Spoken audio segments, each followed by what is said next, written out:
방송을 통해 진행되는 교과 해설 및 새벽기도 시간에 함께하신 성도 여러분 안녕하십니까?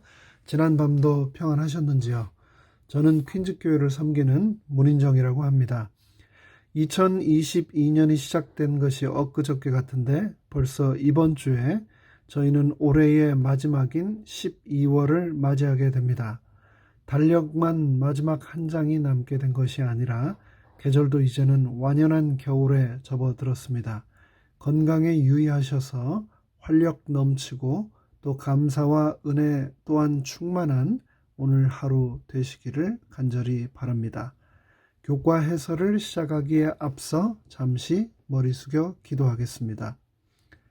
하늘에 계신 저희들의 아버지 하나님, 지난 밤도 저희와 함께하여 주시고 또 새로운 한날의 생명을 우리에게 선물로 주셔서 너무나 감사합니다.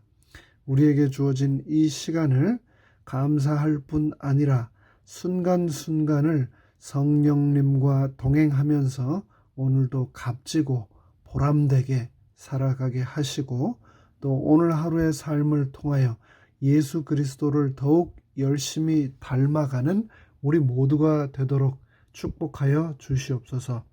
예수님의 이름으로 간절히 기도합니다. 아멘. 미국 건국의 아버지인 벤자민 프랭클린은 일찍이 이런 말을 했습니다. But in this world, nothing can be said to be certain except death and taxes. 이 세상 그 누구도 피할 수 없는 확실한 것은 바로 죽음과 세금뿐이다 라고 말입니다. 그렇습니다. 12월이 되었으니 이제 프로퍼티 텍스를 내야 할 시즌이 다시 되었죠. 벤자민 프랭클린의 말처럼 이 세상에 세금을 피할 수 있는 사람은 정말 없습니다. 피하려고 했다가는 정말 트러블에 휘말리기가 쉬운, 또 분명히 트러블에 언젠가는 휘말리게 되는 그런 세상이지요. 근데 그뿐 아닙니다. 그가 말하지 않았더라도 우리는 이미 이 세상에서 그 누구도 죽음을 피할 수 없다는 것을 잘 알고 있습니다. 제가 캘리포니아에 있을 때 섬기던 교회들에서도 장례식을 참 많이 했었는데요. 그런데 제가 이곳 뉴욕에 온 이후로 또 지난달에 이어 지난주에도 성도님들의 장례를 인도했습니다. 불과 얼마 전까지만 해도 교회에서 함께 예배를 드리던 성도님이 주검이 되어 싸늘해진 채 누워 계시는 모습을 지켜보는 것은 아직 살아있는 우리로서 참 안타깝고 마음 아픈 일입니다. 그런데 그 죽음에 관하여 이 세상의 수많은 학문과 철학과 종교는 다 각각 다른 견해를 보입니다. 그리고 그에 대하여 그 누구도 옳다 혹은 그르다라고 쉽사리 말을 하지 못한 채 그 다른 견해들은 인간의 역사와 함께 오늘날까지 그리고 앞으로도 계속 인간의 삶의 언저리를 돌면서 살아있는 우리는 아직도 그 누구도 경험해 보지 못한 이 미지의 세계에 대하여 우리에게 불안과 두려움을 주는 그 모든 것들을 품으며 살아가야만 합니다. 여러분은 죽음이라는 단어를 들으면 어떤 생각이 가장 먼저 드십니까? 언젠가는 다가오겠지만 나에게는 당장은 일어나지 않을 먼 미래의 막연한 사건이라는 생각이 드시나요? 아니면 이제 거의 그 시간이 나에게 임박했다는 생각이 드시나요? 죽음이라고 하는 단어와 함께 세상 사람들이 가장 많이 연계해서 연상하는 단어 중에 하나는 바로 지옥입니다. 여러분은 지옥이라고 하는 단어를 들으시면 어떤 생각이 드시나요? 그리고 그 생각이 드시는 이유는 무엇인가요? 마가복음 9장 48절로 49절에서는 지옥에 대하여 거기는 구더기조차도 죽지 않고 또 그곳에 있는 불도 영원히 꺼지지 않는다 라고 하면서 거기에 있는 모든 사람들이 그 꺼지지 않는 지옥 불로 소금 치듯함을 받게 될 것이다 라고 묘사하고 있습니다. 그렇다면 여기 성경에서 기록하고 있는 구더기도 죽지 않는 꺼지지 않는 불이란 과연 어떤 불일까요? 이번 제10과의 총 제목은 바로 이 불, 특별히 지옥 불입니다. 이에 대한 서로 다른 이해와 가르침, 또 믿음들이 너무나 많은 사람들에게 하나님의 성품에 대한 오해를 불러일으키고 있으며 이로 인해 성경에 대한 불신을 조장하고 있습니다. 가톨릭을 비롯한 일부 종교들이 믿고 있는 연옥이라고 하는 곳은 또 과연 어떤 곳이며 정말 실제로 존재하는 것일까요? 이번 한 주 동안 우리는 함께 지옥과 인간의 영혼에 대한 성경적 가르침이 무엇인지 다시 한번 성경 본문들을 통하여 확인하는 시간을 갖겠습니다. 먼저 오늘의 본문인 마가복음 9장 42절로 48절의 말씀과 이사야 66장 24절의 말씀을 읽겠습니다. 먼저 마가복음의 말씀입니다. 또 누구든지 나를 믿는 이 소자 중 하나를 실족해 하면 차라리 연자 맷돌을 그 목에 달리우고 바다에 던지움이 나으리라. 만일 너의 손이 너를 범죄케 하거든 찍어버리라. 불구자로 영생에 들어가는 것이 두 손을 가지고 지옥 꺼지지 않는 불에 들어가는 것보다 나으니라. 만일 너의 발이 너를 범죄케 하거든 찍어버리라. 절뚝발이로 영생에 들어가는 것이 두 발을 가지고 지옥에 던지우는 것보다 나으니라. 만일 너의 눈이 너를 범죄케 하거든 빼어버리라. 한눈으로 하나님의 나라에 들어가는 것이 두 눈을 가지고 지옥에 던지우는 것보다 나으니라. 48절입니다. 거기는 그곳 지옥은 구더기도 죽지 않고 불도 꺼지지 아니하느니라. 이사야 66장 24절의 말씀입니다. 그들이 나가서 내게 패역한 자들의 시체들을 볼 것이라. 그 벌레가 죽지 아니하며 그 불이 꺼지지 아니하며 모든 혈육에게 가증함이 됨이니라. 지금 우리가 읽은 마가복음 9장의 말씀은 예수님께서 하신 말씀입니다. 그런데 예수님께서 이사야 66장을 인용해서 말씀하신 겁니다. 즉 이 두 구절은 같은 말씀입니다. 그런데 여기에서 벌레가 죽지 않는다는 말, 그리고 죽음 후에 영원히 죽지 않고 무기한으로 고통을 받는 악인의 영혼이 존재한다는 개념은 명백히 성경적 개념과 배치되는 것일 뿐 아니라 이 본문에 대한 구약의 배경을 무시하게 됩니다. 이 무시무시한 구절은 하나님의 대적들이 죽어 넘어지고 멸절되는 장면을 묘사한 것입니다. 불로 소멸되지 않은 사체는 벌레들의 먹이가 되거나 먼저 벌레들의 먹이가 된 후에 불로 소멸되고 있습니다. 어느 쪽이든 육체 파괴를 피해 지옥으로 날아가는 영혼에 대한 언급은 전혀 없습니다. 그렇다면 절대 죽지 않는 벌레란 무엇일까요?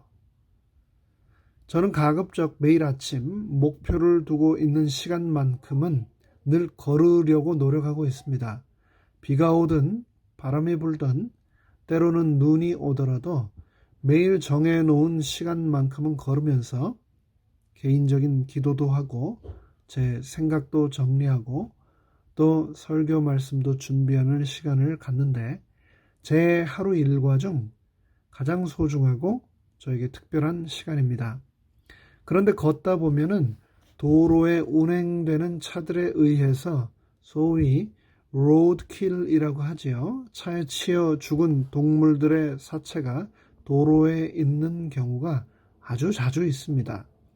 그런데 그렇게 죽어서 도로변에 방치된 동물들은 크든지 작든지 간에 그곳에는 어김없이 벌레들이 어디서 왔는지 모르겠는데요. 결국은 벌레들이 들끓게 되고 결국 그 죽은 동물의 사체가 완전히 소멸될 때까지 생태계에서 이야기하는 분해 활동이 멈추지 않습니다. 하지만 그렇게 동물의 사체가 벌레들에 의해서 다 먹혀지고 나면, 소멸되고 나면 더 이상 벌레는 그곳에 존재하지 않습니다. 영원히 그 한자리에 머물면서 절대 죽지 않는 벌레란 존재하지 않습니다. 마찬가지로 마가복음 9장 48절에서 인용되고 있는 이사야 66장 24절의 비유적 표현은 이 벌레들이 불멸의 존재라는 뜻이 아니라 벌레들에게 주어진 파괴적인 임무가 철저하고 완전하게 달성될 것이라는 사실을 강조하고 있습니다. 즉 악한 자들의 사체를 먹이로 삼은 벌레들이 사체가 완전히 파괴될 때까지 중단 없이 먹어치운다는 뜻이죠. 위에 언급한 것과 같이 잘못된 적용으로 인하여 어떤 이들은 이 표현을 악인들이 끝없이 살아있을 것을 상징적으로 나타낸 것으로 오해하기도 합니다. 그러나 히브리어의 표현은 단순 미완료 시제로서 미완성 동작을 나타내는 것이며 다만 그 주어진 시점에서는 동사가 나타내는 동작이 아직 끝나지 않았다는 것을 뜻할 뿐입니다. 이런 시제는 그 동작이 결코 끝나지 않은 것을 시사하지 않습니다. 예를 들어 창세기 2장 25절에서 아담과 하와가 하나님이 창조하신 이후에 옷을 입지 않았지만 부끄러워하지 아니하였다라고 표현을 하였는데 여기에서 미완료 시제가 사용되었습니다. 그런데 그런 서술은 아담과 하와가 결코 영원히 부끄러움을 느끼지 않을 것이라고 예언한 것이 아닙니다. 이어지는 창세기 3장 7절에서 그들이 선악과를 먹고 범죄한 후에 부끄러움을 느낀 기록이 분명히 있습니다. 그러므로 본절에 사용된 히브리어 시제가 내포하고 있는 의미를 감안한 번역은 그들의 벌레가 아직 죽지 않았다가 더 의미에 충실한 바른 번역이라고 할 수 있습니다. 또 마가복음 9장 48절과 이사야 66장 24절에서 언급된 꺼지지 아니하는 불의 원어의 시제도 그 벌레가 죽지 아니하였다라고 하는 표현된 그 시제와 같습니다. 그러므로 이 부분도 그들의 불이 아직 꺼지지 아니하였다로 번역하는 것이 더 정확한 원문에 충실한 번역입니다. 그 불이 꺼지지 아니하며라는 표현은 영원히 계속타는 불을 뜻하지 않는다는 사실이 예루살렘에 큰 불이 날 것을 경고한 예레미야 17장 27절을 보면 또 다시 한번 분명해집니다. 불은 붙여졌지만 오래전에 꺼졌습니다. 이스라엘 땅에 그 불이 여전히 꺼지지 않고 지금까지 결코 존재하지 않습니다. 여기에서 꺼지지 않는 불이란 단순히 아무도 임의로 끌 수 없는 불을 의미합니다. 그러나 그 불이 태우고자 하는 것을 다 태운 후에는 불이란 반드시 꺼지기 마련입니다. 이와는 대조적으로 하나님의 신실한 자녀들은 새하늘과 새 땅, 곧 하나님이 계신 곳에서 그분을 경배한다라고 이사야서 66장은 기록하고 있습니다. 22절과 23절에서는 나 여호와가 말하노라 나의 지을 새 하늘과 새 땅이 내 앞에 항상 있을 것 같이 너희 자손과 너희 이름이 항상 있으리라. 여호와가 말하노라. 매 월삭과 매 안식일에 모든 혈육이 이르러 내 앞에 경배하리라 라고 기록하고 있는데요. 우리가 방금 살핀 24절, 이어지는 24절의 말씀과 선명한 대조를 이루는 구절입니다. 이를 통해서 성경이 우리에게 말하고자 하는 바는 너무나 분명합니다. 결국 이 땅의 모든 인류는 완전한 구원을 받거나 완전한 멸망을 당하게 된다는 겁니다. 영원한 생명과 영원한 멸망 사이의 중간지대에는 성경 그 어디에도 기록되어 있지 않습니다. 이에 대하여 가톨릭의 가르침도 분명히 말하고 있습니다. 연옥의 교리는 성경 그 어디에도 근거를 두고 있지 않으며 14세기경에 그들의 교리에 추가된 것이라고 말입니다. 이에 대하여 시대소망 600쪽은 또 다음과 같이 기록하고 있습니다. 그와 같이 최후의 큰 날, 즉 하나님의 은혜를 거절한 자들에게 심판이 내리게 될 때도 그렇게 될 것이다. 의로운 자에게 생명이 되는 그분의 얼굴의 영광이 악한 자들에게는 소멸시키는 불이 될 것이다. 사랑을 거절하고 은혜를 멸시한 까닭에 죄인이 멸망을 당하게 될 것이다. 인간은 죽지 않는다. 혹 육신은 죽을지라도 영혼은 결코 죽지 않는다는 사탄의 거짓말은 오늘날도 너무나 강력하게 모든 인류의 문화와 철학과 사상을 지배하며 영향력을 계속해서 끼치고 있습니다. 오늘날 대부분의 종교에서 믿고 있는 지옥에 대한 잘못된 이해는 재림교회 선조들의 열렬한 성경 연구를 통해서 그분들이 발견하고 우리가 물려받게 된 소중한 빛입니다. 이 문제는 반드시 모든 사람들에게 이해되어야 하고 또 해결되어야 합니다. 왜냐하면 하나님은 그가 창조한 사람을 뜨거운 불 속에서 영원히 고통당하게 하시는 분이 아니기 때문입니다. 우리가 섬기는 공의롭고 사랑 많으신 하나님이 이런 불필요한 오해를 받지 않으시도록 해야 하지 않을까요? 사탄의 조작으로 생겨난 오해들을 성경의 진리를 올바르게 이해함으로 더욱 강하게 확신할 뿐 아니라 필요한 사람들에게 전하고 가르칠 수 있는 우리 모두가 되기를 간절히 바라며 오늘 교과 해설의 시간을 마치겠습니다. 함께 머리 숙여 기도하겠습니다. 사랑과 자비의 근원이신 아버지 하나님, 사탄으로 인하여 이 땅에 너무나 많은 사람들에게 심겨진 하나님의 성품에 대한 오해가 풀리고 온전히 모든 사람들에게 이해되는 그 날이 속히 오기를 간절히 바랍니다. 그 일을 위하여 먼저 빛을 받게 된 저희 재림 성도들이 오늘도 더욱 말씀대로 충실히 살아갈 뿐 아니라 세상의 빛과 소금의 역할을 충실히 수행하며 살아가도록 은혜 베풀어 주시옵소서.